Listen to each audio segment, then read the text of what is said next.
So as a kid growing up, we there was a sort of post-punk thing going on, and there was like a lot of kind of Sheffield bands like Cabaret Voltaire and stuff that I used to hear. Pretty weird electronic sounds. Plus, at that point, the musical landscape was kind of it was laden with synths and electronic sounds. It was kind of I believe it's been retrospectively dubbed as synth pop. I mean that was kind of so you had Gary Newman and you had all these kind of tracks that were played on the radio, was part of popular culture, Human League, stuff like that. But this is something that you join the dots at later. You don't really see the transition at that point. So it was probably that, maybe bands like Kraftwerk. I know Kraftwerk were quite seminal for you, or that was the first introduction to those weird sounds in records.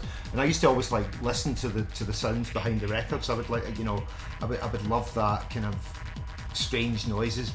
It's very obvious. People would often listen to the melody of the vocal or track. I would listen to the kind of sounds behind the track. When we first started, it was quite an eclectic landscape. We kind of started in at the beginning of house. So yeah, I mean stuff like Spinny G, Godfather, like early hip hop tracks would have found their way into the sets, because at that point people weren't used to a kind of night of all the one thing. People wanted a bit of variety and a bit of variation in the sound. So you tended, I actually think that's a great learning curve as a DJ to be able to switch genres and be able to I still think of different atmospheres within techno as different sort of genres, and how they would tell a story within a set, and I think it was the same method when you were playing like maybe a hip hop record, a disco record, or like a house record or acid house record or whatever. That was the same method.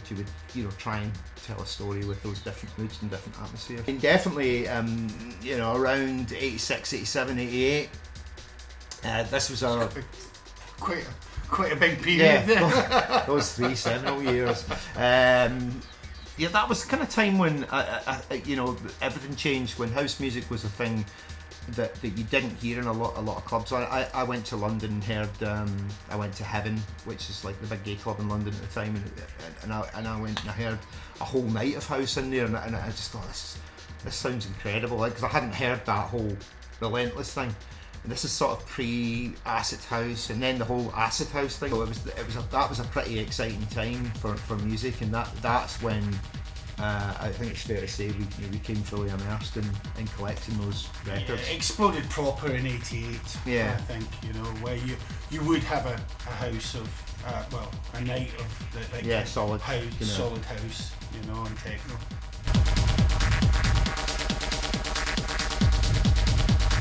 To be honest, the fringe aspect of techno was part of the appeal to me. I mean, I always liked the fact that the music wasn't to everybody's taste, or I always thought that if it's upsetting some people, that's a good thing.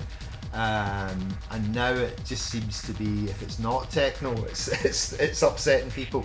So I don't know. It's a broad church, techno. There's a lot of different subgenres within the genre.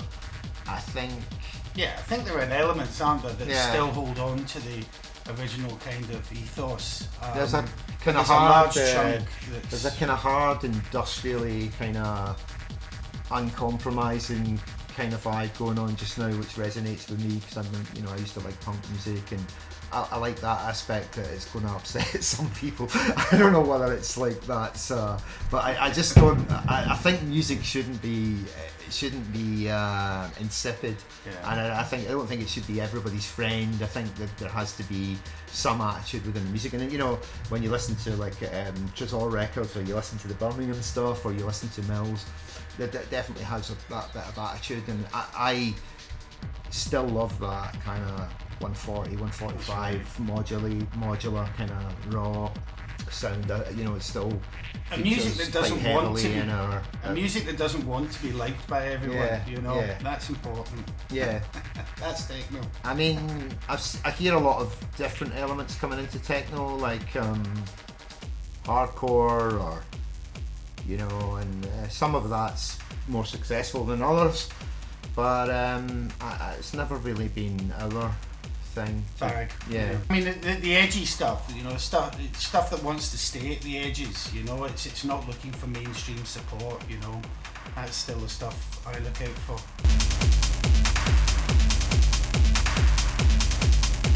Who are very enigmatic, and they have their own career, and they do really well on Soma with us, for us.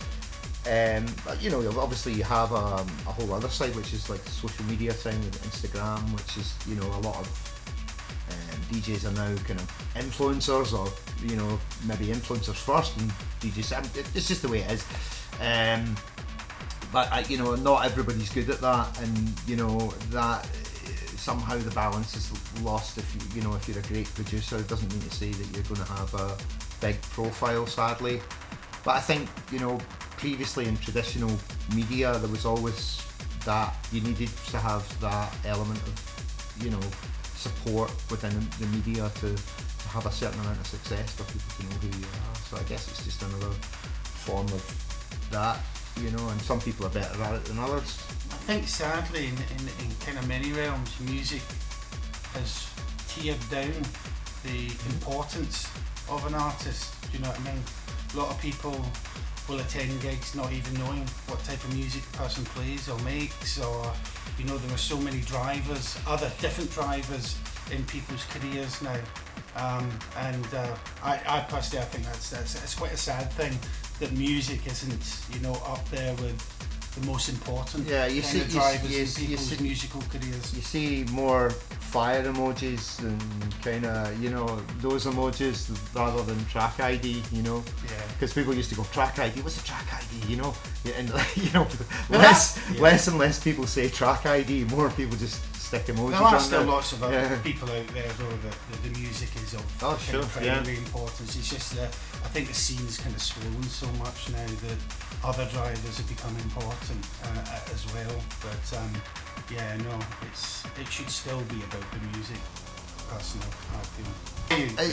It's just the way it is, and like you know, I don't think we've never moaned about you know, change or whatever. I think we've always been solidly about music and doing musical releases, but you know, we're not amazing at doing Instagram, but we'll do Instagram, you know. I mean, it's not like we're not like, oh, we're not going to do Instagram or whatever, you know. Fans are genuinely interested to see. I mean, our Instagram's probably more you know, about the music and about us as artists rather than about us, you know, doing other things or whatever. But I mean, that's fine. I think you just got to play to your strengths, and you know, I think it is the way, you know, you can't put the genie back in the bottle, man. You know what I mean?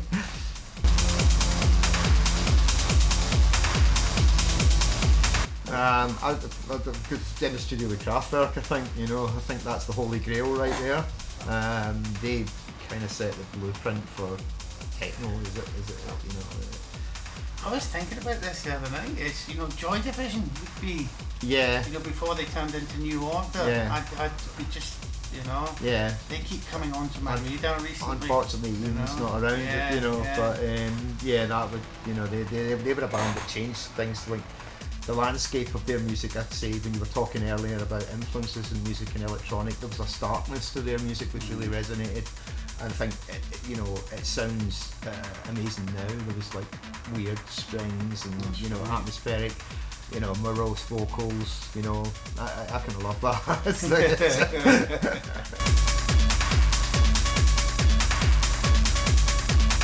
I mean, I have to say the Glasgow Parties are always really special because they're, you know, this is just I think rather than it being a secondary music hub, here techno has been a major force in Scotland. It's always been big. It's always, you know, people really understand it.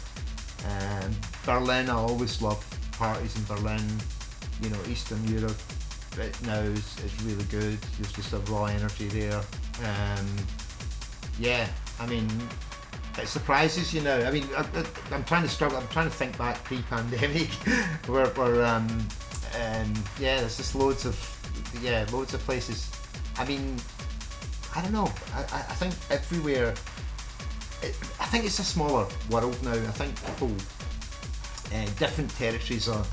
Sometimes you forget where you are. You could be in one place and you don't know where it is. It's like, I think the internet has somehow connected people and given people a common. It's brought cultures together. So when you're at one party in another country, it feels like very much like you're at another party in another country. It doesn't feel dramatically different. We don't do nostalgia that well. We're not really kind of people that look back on things and say, oh, remember the days of when were amazing. I think we're always striving to keep those days relevant now, or kind of do these parties that keep them good now. But the Arches was amazing. It was like, monthly techno. Jeff Mills would be there, and Robert Hood, people like that. Richie Houghton. So it was like Adam Bear, and when he's playing more techno sound. So it was a pretty special time and a pretty special energy within that venue. I think each different venue has its own energy, and the Arches had a really amazing energy, during that time, But and also SWG3 has a great energy as well. I think, and the sub club. I think it's down to the people.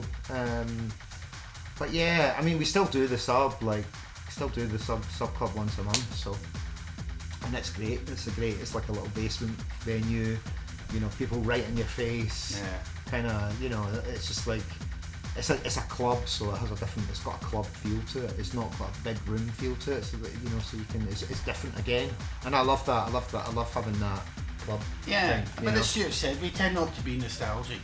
The Arches was of its time, and it came to an end for certain reasons, that we couldn't control, and we kind of just, we moved on and looked for something new. So it's nice to think about, the times that we had there, but it's always looking forward for us. Yeah, Fabric was pretty good back in the day when they had